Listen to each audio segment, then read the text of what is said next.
throw us a little better. Good evening, and welcome to the Tarrant County College graduation of the 89th Basic Peace Officer Academy. This evening, I would like to introduce to you the people who are on our stage and who have made this academy possible. First of all, Mike Davis, Lydia Wright, Jim Nichols, Debbie Butler, and the Academy Coordinator, Cliff James. Also on our stage tonight is Chief Lowell Candidate, who will be our guest speaker. You know, over this last several weeks, these cadets have gone through a lot of training, a lot of heartache, a lot of pain. They've all come through well. And I know that it's because of your support, the family and friends and colleagues. Without you, it would be impossible for them to go through this arduous task. We thank you for your support. I'd also like for you to look at the back of the program. Instructors were provided by these agencies. Tarrant County College Police Academy cannot exist without the helping hand of all our local agencies. We train with real police officers. Consequently, our training is realistic. And without these people, again, it would be next to impossible to conduct our academy. I'd like for you to give them a round of applause, please.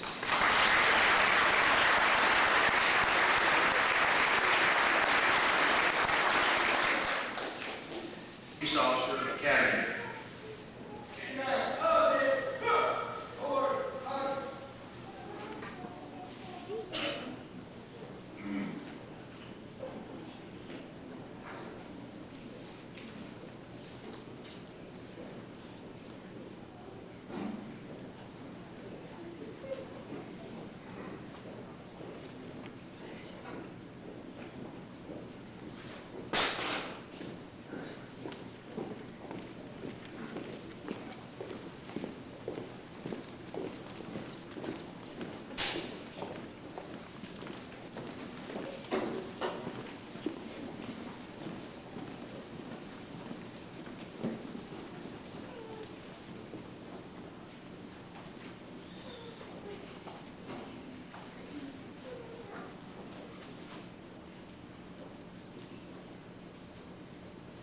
Please remain standing while the Irving Police Department Choir sings our national anthem. I want to go and introduce myself. I'm Mike Medore. I'm the coordinator of the Police Academy. Tonight it's a great honor to welcome our guest speaker, Chief Lowell Candidate of the Irving Police Department. Chief Candidate has 32 years of law enforcement experience, and he assumed command of the Irving Police Department in 1994. Prior to that, he served for 28 years at the Dallas Police Department and retired as Assistant Chief of Police. His education includes a bachelor's degree from Baylor University. His professional training includes being a graduate of the FBI National Academy and the Southwest Command and Management School. He belongs to the FBI National Academy Associates, the International Association of Chiefs of Police, the Texas Police Association, and the North Texas Police Chiefs Association. Chief Candidate is also active in Rotary International, and he belongs to the Greater Irving Las Colinas Chamber of Commerce. He's on the board of directors there. Chief Candidate and his wife, Rose, have 6 children, and I'm jealous. He's got 13 grandchildren. Without further ado, would you please help me welcome Chief Candidate?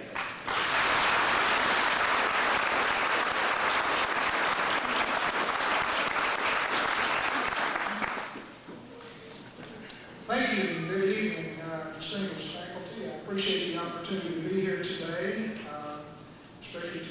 working officers, my congratulations to you, and I particularly appreciate the family and friends and the departments that are represented here this evening.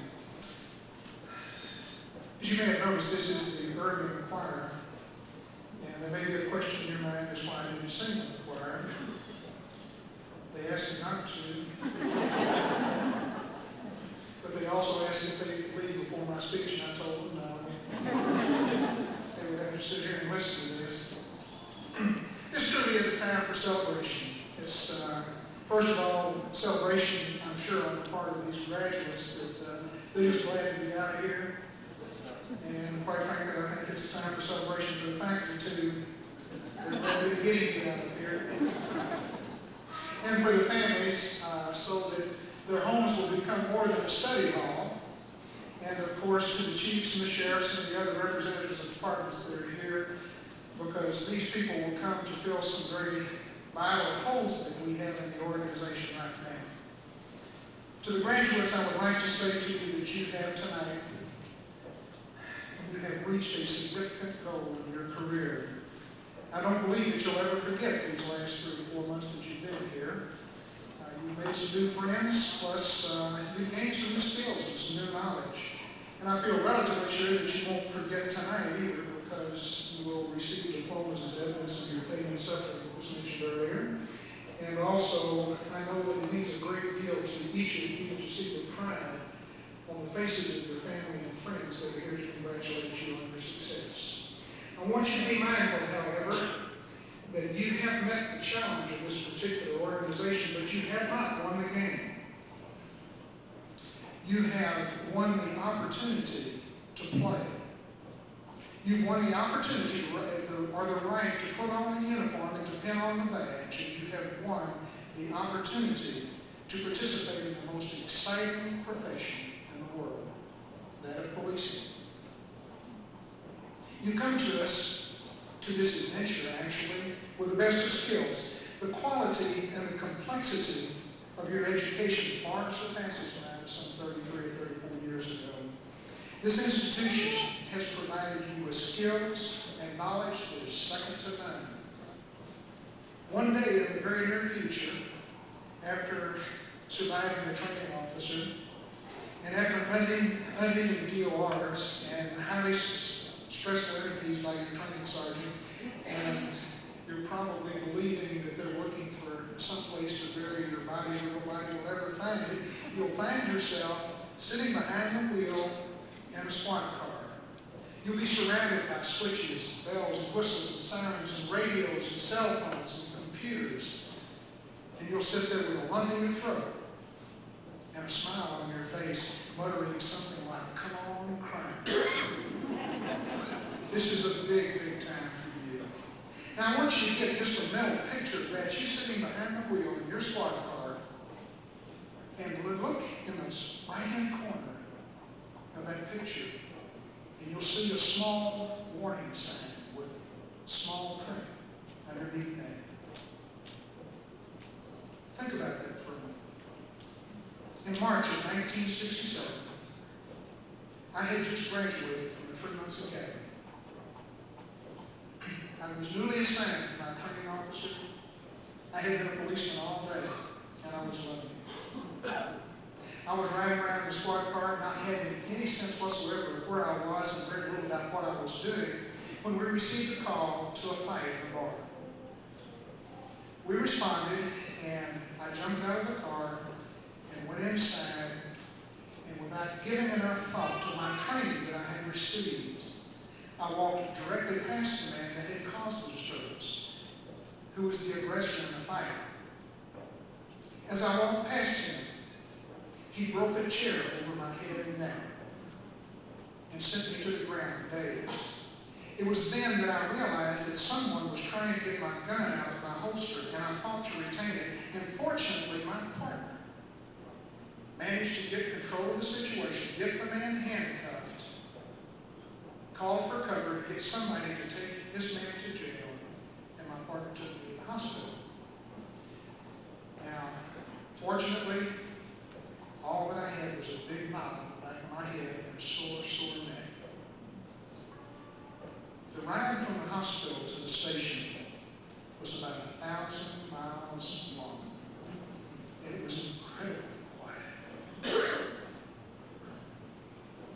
As I got back to the station, I went into the locker room and I sat down with my throbbing head. And I put my head in my hands. And my trainer says, "What's wrong, partner?"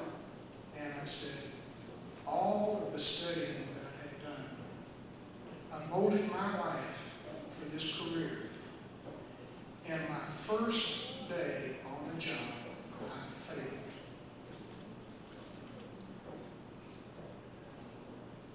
And he looked at me and says, "Partner, you haven't failed till you don't give up." I thought about that for a long, long time. Because you see, in that picture that I asked you to look at, in that small warning sign in the lower right-hand corner, one of the things it says in the small print is, "You will stumble, even fall." If you recall, a child's first step is never a success, but it's not a failure. Your first attempt at riding a bicycle was not a success, but it was not a failure. Stumbling and falling is a challenge, but it's not a failure. 2 or 3 years ago, I attended a high school reunion, and I'm not going to tell you how many year reunion that was, but it was a long, long time ago. And I recall when we left high school, we all left with the same ambitions, facing the very same challenges. But when I came to the reunion many, many years later, the differences in people was dramatic. One friend of mine, I had no idea he'd gone to college, got an engineering degree, and was working with NASA. And the tragic part about it was that he, along with many others, bore the responsibility for a fire on the ground in Cape Canaveral that killed 3 astronauts. But he got up. And he became one of the single most successful engineers that NASA has ever seen. From that same class, our high school quarterback, who was All-American, went to college, and his second year in college, he had a career-ending knee injury. He laid on that field for the rest of his life. He came to the reunion drunk, telling old high school war stories. He did not get up. Although the class had the same sorts of challenges when we left high school, the responses were different. And the thing that I noticed about it was that the winners were not necessarily the smartest or the highest skilled. The winners simply refused to stay down. Also, on that warning label in the lower right-hand corner of that picture you have in your mind, it says, "It's easier not to get up." It's much, much easier not to get up. It's easier to blame someone else for your being down. Either your sergeant or the administration or the city council or ridiculous Supreme Court decisions. All of the things that make it much, much easier for you to stay down. But don't kid yourself, because it's entirely up to you whether you get up or you stay down. You cannot give that responsibility to anyone else. And the thing about it is that it takes courage to get up. Like the little sign says, it's much, much easier to stay down. So to the graduating class, my challenge to you is to get on this roller coaster with eager anticipation and to be frightened out of your wits as it twists and turns and it rises and it valleys. But your courage to always get up, to meet the challenges by standing up when you're down, I will guarantee you that you will finish exhausted, smiling, and proud to have chosen the life of a police officer.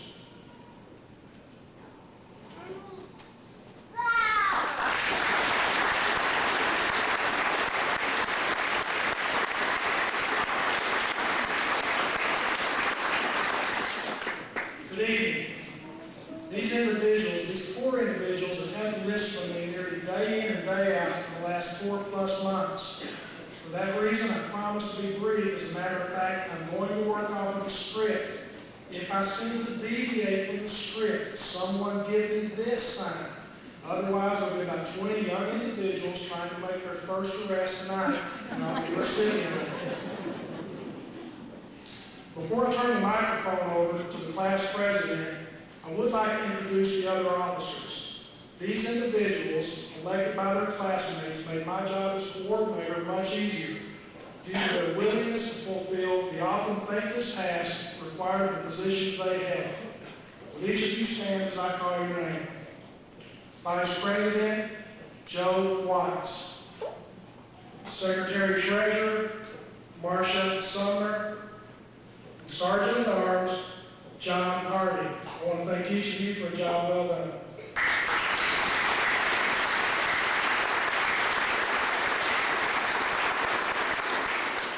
Now, if you would please join me in welcoming to the podium the class president, Robin Russell.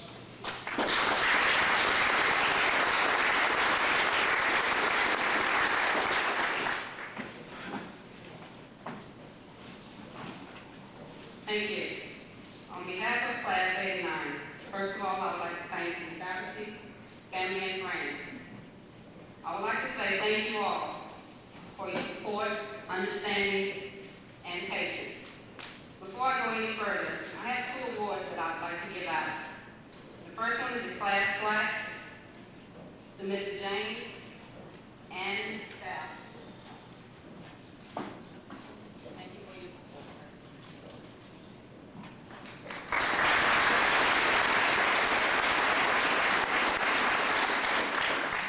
Thank you. The next one is the Nick Fowler Award. The Nick Fowler Award is dedicated to an outside instructor or agency selected by the class as best representative of the high-quality training received during the cycle. The award is named in honor of Nick Fowler, a former Irving Police Department officer and trainer who lost his battle with cancer, but won the respect and admiration of all who knew him and were trained by him. The 89th BPOA is proud to present the Nick Fowler Award to Sergeant Tommy Hamilton, DFW Airport DPS.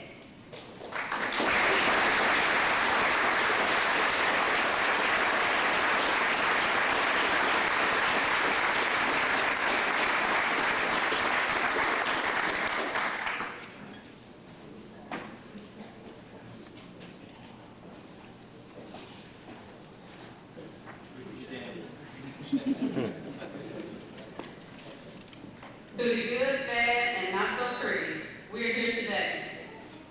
We've all come from different realms of life and bonded. A bond that will remain even as we go our own separate ways. It was a journey, but we enjoyed the ride. Yes, we put our hearts and soul into this academy. One went as far as giving a leg, but never throwing the towel. Severno and Webster always had a good joke to ease the tension and make us laugh, but none so hilarious as the howling good time Severno had in the shower. Proven beyond a reasonable doubt, peppermints can be a pain in the butt. For every pain, there is pleasure, but no matter how pleasurable some thought the story about the chicken in the country was, it was not worth the pain we felt in defensive tactics when we nearly got our necks broken. The first few weeks of marching was, let's just say, interesting. But after we moved a few obstacles, it was much easier to go from point A to point B without any casualties. Now we're at point G, graduation.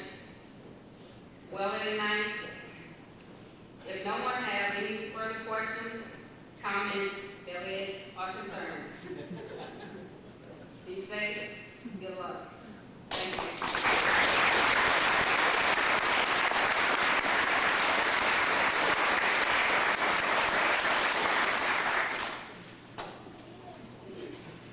Before we present these recruits their certificates of graduation, there are a few special awards to be recognized. First, for marksmanship. Our top shooter who qualified in handgun, shotgun, and a night shoot with an overall average of 98. Congratulations to Aubrey Hawkins.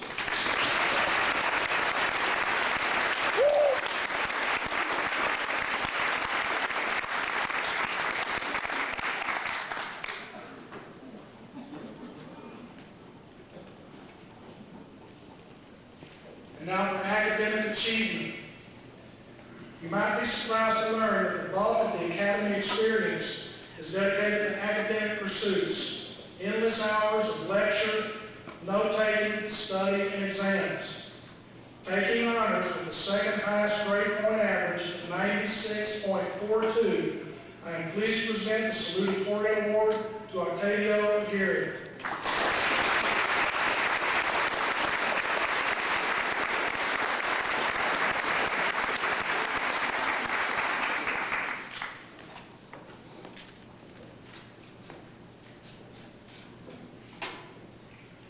Having earned the highest grade point average in the class with an overall of 96.48, I'd like to congratulate class valedictorian Joe Watts.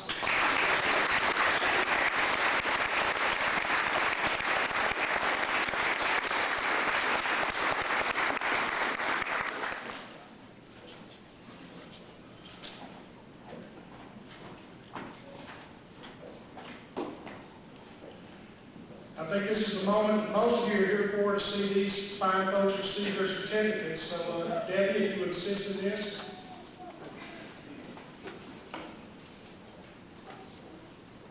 Octavio L. Aguirre, North Richland Hills PD.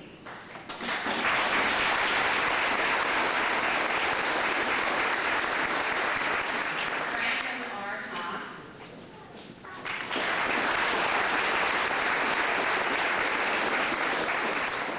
Michael L. Peaches is in this class and unfortunately he was unable to attend tonight.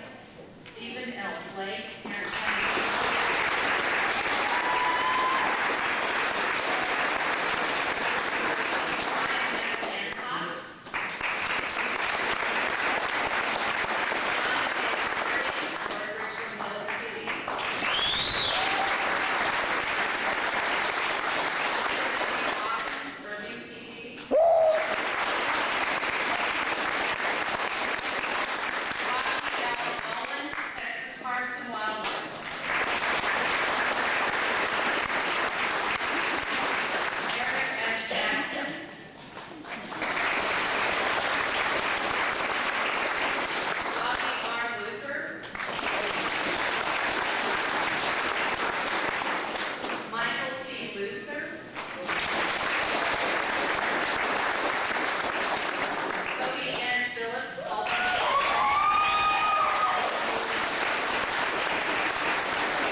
Once again, congratulations to all.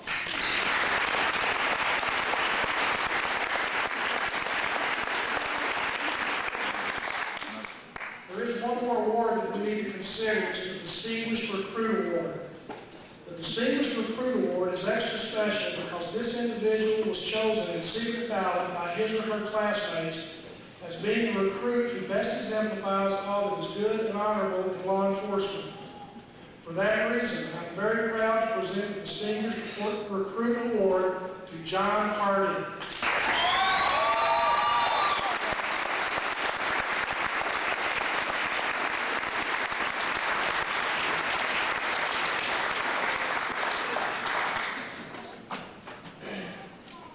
I gave him the opportunity to make a speech. He graciously declined. He's shy but distinguished. Ladies and gentlemen, that just about concludes our program this evening. In just a few moments, I'll officially dismiss the graduates of the 89th BPOA. We do want to thank you for your participation in this very special event. Again, I'd like to thank the Irving Police Department choir. That was a wonderful job. You did great. I hope that you'll join us at the back of the hall for refreshments once I've dismissed the class. In any event, thank you for your participation and drive safely. Mr. Harding, we bring the class to attention. 89, tape. 89, I'm sad to do this, but I'm proud to do this. Distinguish yourselves well. For the last time, 89, class dismissed.